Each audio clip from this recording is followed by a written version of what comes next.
Hi, we're going to look at the CAS Teach now. So, teaching in a simulated scenario is the workhorse of this program, and this is where the instructor is taking a candidate through the processes. So you're going to see an instructor, the role you will play, guiding a candidate through a scenario. At the end of the scenario, we want to get to the point where we have a completed scenario that looks correct. So if the instructor has to prompt the candidate, that's good. Remember, we are creating an impression for the whole group, so the whole group sees a completed good scenario, or at least finished scenario. So even if it takes a little while, even if the instructor has to do an awful lot of nudging and cajoling, then we present that finished product for everybody else. This relates to our skills teaching when we're giving a finished product to see what it looks like. So let's see what a CAS Teach looks like. Kate, we've got the gold group who are coming in for their CAS Teach. We've got the case of a 65-year-old man who's collapsed. It's basically a sepsis patient, poorly managed, and what we've got to do, first rhythm is PEA, second rhythm is VF. I've got it all set up on the technology here. Yep. I'll get you to stand by the defib just to make sure that the defib operator is safe, yes, and that way you can interrupt if there's any issues. We've got some fluids out, there's drugs in the trolley, and we'll just get CPR going fairly quickly. Okay, gold team, come on in. So, welcome gold team. So this is the beginning of your CAS teaching. So this is the first time we're going to be doing a CAS Teach session with you guys. So what we want is somebody on team leader, somebody on airway, somebody on defib, somebody on compressions. So who is going to do what to start with? Who's going to be team leader? You're going first? Great. So, and you guys have got roles. So Hugh, you'll be? I'll be airway. Airway. I'll be defib. Defib. No, I'll be defib. Okay, so when we're ready, we'll start, but I'm going to give you all a briefing so you all know exactly where we're at. So Jane, remind me where you work. In cardiac care. In cardiac care. Oh, great. You've got a cardiac patient. He's 5 days, post AMI, but he also had a bit of a foot wound. He's been treated on antibiotics for it. Okay. Now, heart attack and everything all sorted, but now you've just been called to see Mr. James, and the reason he stayed in is the foot wound. He's a 65-year-old man who has just collapsed. One of the nursing staff, Hugh, has just pressed the bell for help, and you're first to arrive with your 2 colleagues. And all the nurses said is she's very concerned, well, he's very concerned, and he just collapsed. Okay. So it's Mr. James, who's 65. Yep. He did have a heart attack, but we sort of resolved that, but it's this ongoing foot infection, Yep. which is the problem. Kept him in. And he's just collapsed. Yeah. Okay. Ready to go? Yep. Okay. This is Mr. James, and Hugh's there, and your team are arriving with you. Thank God you're here. I was worried about this guy. Okay, so we've sent for help, so danger response and help. Is it airway? Is he talking to us? No, there's no response. There's no response. So can you check his airway? Can you check his airway? His airway is patent. Okay, and is he breathing? How are you going to assess for that? So what do we do on the advanced life support course? So look, listen and feel. Good. So I do a look, listen and feel, and I can check for a pulse at the same time. And you can't feel a pulse, there is no normal breathing. Okay, so... What does that tell you? Now the team have arrived behind you, and your role as a team leader, so... Okay, so we need to start CPR. So Asma, you're right to start CPR. Yep. And get Hugh and to do the airway. And Pam, can I get you to put the pads on, please? Right. And we need to do a charge and check. Okay. Continue CPR. Okay, pads are on. So Pam, can you do a charge and check, please? Certainly. Okay, pads are on, please. So Jane, come down this way. I'm Charge having and check. a bit of a problem hearing you. My age and, a bit there. Okay. Cardiac compressions continue, please. Oxygen away. 1 metre Everybody away. else clear. And charging. Charging. Top clear. Middle clear. Bottom clear. Everyone clear. Hands off, please. Unsafe. Shockable. Shocking. No, that's non-shockable. So you need to dump that, please. Okay, disarm. Yes, disarm. And we need to feel for a pulse. Okay. There is no pulse. Okay, so we need to get straight back on the CPR. And airway, please. Thanks, you.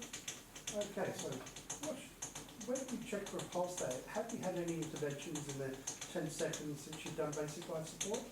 Probably No, so it's not wrong to check a pulse at that point, but it's one of those things that, because there's only a few seconds with it charging, it's not an essential task you need to do. But you did exactly the right thing, you got back on that chest really quickly. So with ongoing chest compressions, Yep. what side of the algorithm are we on now? So we're on the non-shockable. So it's Okay. probably a PEA then. So it's a PEA. Yep. Okay, so what does the algorithm tell us we need to do now? Okay, so we've got to look for the reversible causes. Yep. And what's our priority at this stage then? Before the reversible causes? Something we essentially have to do. Oh, the adrenaline. Adrenaline. We've got to give adrenaline. So we need to give a milligram of adrenaline. Yep. Does he have a cannula He in? doesn't have a cannula, he's been Okay. oral antibiotics all that time. Oh, okay. Okay. So Pam, would you like to put a cannula Yep. in, please, and probably take some bloods off. Yeah. I think there's an infection there. So What's quick blood result you might want to get? VBG or A ABG? Just get a VBG for now, because your priority is to get that adrenaline in there. Yeah, Because in the absolutely. first 2 minute cycle of PEA on the algorithm, Adrenaline. adrenaline, Straight yeah. up, yeah. And once you've got the essentials done, then you can consider things like the reversible causes. 1 milligram of adrenaline Okay, given. so adrenaline's given, that's Yeah. it. And so now we're thinking about those reversible causes. Yeah. So, you said he's on antibiotics. Are they new No, antibiotics? it's 5 days left, Okay. same unchanged. So it's probably not anaphylaxis, so he's not probably having anaphylactic. No, it's not. Um, So, but how might you tell that? Or what would be the standard treatment at this stage? the adrenaline. Oh, not the Adrenaline, adrenaline. exactly, Okay. which we've given, but you've got a cannula in, anything else you might want to consider there? We could put some fluids up. Yeah, Put a litre, can you put a litre of normal saline up? Yep. Just if we've got, we've got a bag of normal saline, Lisa. So How quickly would you like that to go in? I'd probably cut 65. Yeah, I'd probably just open it up. yeah, and plus the fact that Put 250 cardiac ml. arrest, Litre, saline. 250 ml the minimum, Yeah. but open it up to get it in as quickly as you can. Because when you think about reversible causes, what might be going on here? Hypovolemia. Hypovolemia. Septic. It's septic, Oh, is absolutely. it worth having, can I have a look at the foot? You can have a look at the foot, it's horrible green gangrenous wound. Okay. At this stage, Jane, 2 minutes are up. Okay, so 2 minutes are up. So we need to do another charge and check. Please, team. So I think it's probably Right, sepsis. charge and check please. Cardiac compressions continue, oxygen away, 1 metre. everybody clear. And charging. Top clear, middle clear, bottom clear. All clear. Hands off please. I'm safe. That's a shockable rhythm. So shock it, please. Okay. Shocking now. And straight back onto the chest, please. Are you okay? There you Yeah, we are watch swapping. yourselves. Okay. So I'm thinking probably a sepsis, secondary to the foot. So we'll keep pouring fluids through at this point. Would you like Um, to get more fluids in? Is there another way you could add to that fluid? we could put like a second line in, Yeah, get more it's an option fluids with up. the second line. Yeah, if we get a chance, could we do that? Now, we gave adrenaline in the last cycle. Yeah. I think we're going to give adrenaline now. So we don't give it this cycle, but we'll give it next cycle. Yeah. So we'll probably get it ready. Get it ready, that way it's ready to go for the next one. Okay, so if we could get another milligram of adrenaline ready, not this cycle, but just have it ready, please. Any other possible reversible causes you could think of? So it could be hypoxia, but Hugh, are you having any problems? No, with he's that? ventilating really well. Been Okay. good bilateral air entry. Okay, so that's also probably thinking it's not tension. Well, he's got bilateral air entry, so Yeah. almost certainly rules that out. Okay, And I've got to tell you at this stage, Jane, 2 minutes is up. okay. So another charge and check, please. Okay. Cardiac compressions continue please. Oxygen away. 1 metre. Everybody else clear and charging. Top clear, middle clear, bottom clear, and clear. Hands off, please. Thank you. That's non-shockable, so disarm that, please. Disarm. And we feel for a pulse on this one? Yeah. we've had some interventions. Yeah. Who tells you to feel a weak pulse? Okay, so we've got Ross. Mhm. So is he breathing? So back to So A. what's that? So Priority? A, A, B, C, C, D, D, E. E. So airway, Yeah, so is his airway clear? his airway's clear. And is he breathing? Respiratory rate of about 4 or 5 at the moment. Okay, so I'd ask Hugh if you can continue providing supplementary ventilations while the baby months. Yeah, to bring him up to a respiratory of about 10. 10, yeah. 10. And so breathing. So could someone get a stethoscope and listen to his chest? Yeah, so I'm going to grab the stethoscope and auscultate. Great. Get SATS probe on. Yeah, the SATS probe can go on, and Great. we've got a trace. Okay, so we'll need a chest X-ray, but we can do that. That's in the later phase, isn't Yeah, it? so a blood pressure. So Do a blood pressure, so now we're moving on to second phase. yeah, and I'd probably also get an ECG if I could Yeah. really quickly, just Okay. given his So history. where would you like this chap to go to now? I think he needs to go to ICU. He might need inotropes or IV antibiotics or needs a bit more support. Okay, Jane, we're going to stop right there. So T, come on round. Don't worry about tidying up, that's what we're here as instructors here for. So Jane, I noticed you're a little bit nervous at the beginning there, Yeah. but you flowed into it quite beautifully, and once your thought processes appeared to be melding well down that algorithm, you got all your decision making spot on. What were you using to get those thoughts and decisions out? Well, I've never actually been team leader before, Yeah. but it was just, I guess, just going back to the algorithm and just stepping my way through it. Yeah. Now, because at the beginning with the adrenaline, there was a bit of hesitancy there. So what was going on through there? Because you went straight for the reversible cause. I just forgot. You forgot. I just forgot. So for the next time, our team, how can we think about, not forgetting the adrenaline first up? So what would you do now next time? I guess, remember someone saying beforehand, if you can't shop it, you drug it. So I guess it's just, I've got to provide an intervention.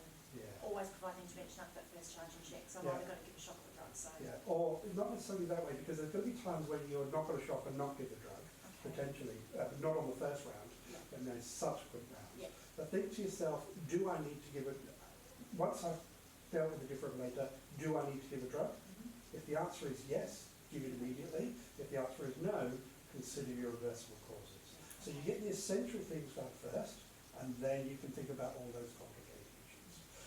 You don't have to think about all of the reversible causes, do you? Because what was relevant in this case? Probably just hypovolemia and maybe hypoxia. Yeah. Maybe. You were thinking along the lines immediately, was it with the antibiotics? Yes. I get the impression you were thinking about anaphylaxis. I guess just thought antibiotics if it's fair Yeah. view. But the treatment's largely the same, isn't it? So it's going to be large volumes of fluid. So in this case, that was exactly right. Just the wrong kind of, I suppose, hypovolemia. But for the patient, there's no difference there whatsoever in the treatment that you've got right. Team, have you got any comments or questions? Good. So, any questions? So, in summary, team, what we've seen here is the start of the PEA arrest that went into the F, and it was managed really well by Jane, identifying the reversible cause nice and early, and getting the essential treatments done by following the algorithm. I think you're moving on to the next session now, and I think, Hugh, you're going to be the team leader. Okay, thank you. So we've seen a CAS teach, and I want you to focus on the role of the instructor in this role, in this CAS teach, where he was nurturing and supporting the candidate's thought processes. When the candidate was going along quite nicely, he let her go.